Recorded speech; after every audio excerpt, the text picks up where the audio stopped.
Okay, hi everyone. So today let's discuss one interesting problem.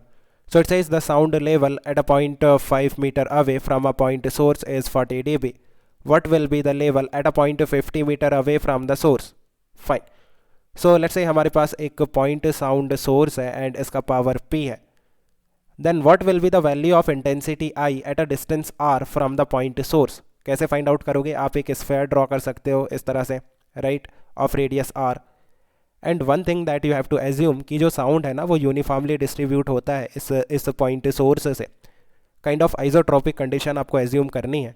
Then intensity is simply power divided by area and the power of this point source will be uniformly distributed over the surface area of this sphere, right. So यहाँ पे area कितना आ जाएगा? Surface area of this sphere that is 4 pi R square. So it will be P divided by 4 pi R square.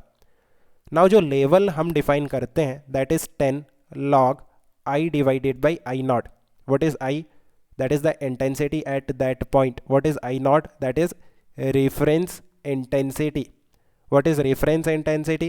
That is the intensity of sound that is audible to a normal human being without any difficulty, right? Like जो कोई normal इंसान बिना किसी difficulty के जो intensity of sound को सुन सकता है, that is your reference intensity. So देखो level is equal to 10 log I की जगह आप क्या पुट कर सकते हो? p divided by 4 pi R square. So it will be p divided by 4 pi R square और ये I not, right. Now what is given? For r is equal to 5. l का वैल्यू आपको 40 दे रखा है. So 40 that is equal to 10 log p divided by 4 pi I naught r square. So that is 5 square, right. Now what you have to find out? For r is equal to 50 के लिए हमें l का value find out करना है. सो यहाँ पे अगर हम r की जगह 50 पुट करते हैं, what you have to find out is 10 log p divided by 4 pi I not into 50 square. ये वैल्यू आपको फाइंड आउट करनी है.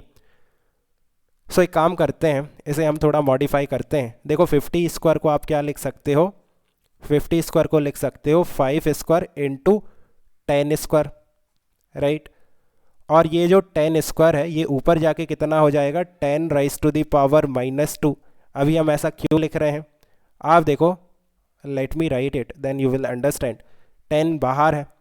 Log of p divided by 4 pi I not into 5 square plus log of 10 rise to the power -2. इसे आप इस तरह से लिख सकते हो, राइट. नाउ ऐसा क्यों लिख सकते हो? आपको ये प्रॉपर्टी पता होना चाहिए.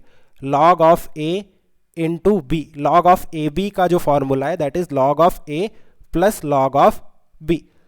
सो यहाँ पे देखो ये आपका a हो गया, इतना पार्ट यहाँ से लेकर के यहाँ तक ये a हो गया और ये b हो गया. So log of A B that is equal to log of a plus log of b, right. Fine. So अभी देखो कि ये log 10 rise to the power -2 ये कितना होगा? Simply -2, right. और इस तरह से देखो log of p divided by 4 pi I not into 5 square -2 और ये इस तरह से, और ये जो 10 है ये बाहर है. सो जब आप इसे मल्टीप्लाई करोगे ना, सो देखो क्या आएगा? ये 10 अंदर मल्टीप्लिकेशन में जाएगा इसके, और ये 2 के मल्टीप्लिकेशन में कितना हो जाएगा? 20. और इसका वैल्यू हमें पता है 10 log p divided by 4 pi I not into 5 square. इसका वैल्यू आपको पता है ना? ये वैल्यू आपको पता है दैट इज 40. सो इसकी जगह आप क्या पुट कर सकते हो? 40 minus 20. So this value will be simply 20 dB, right. So that is the intensity of sound at a distance of 50 meter from the point source. So I think you have understood. Let me know if you still have any confusion. Okay guys, keep working hard. Best of luck. Bye.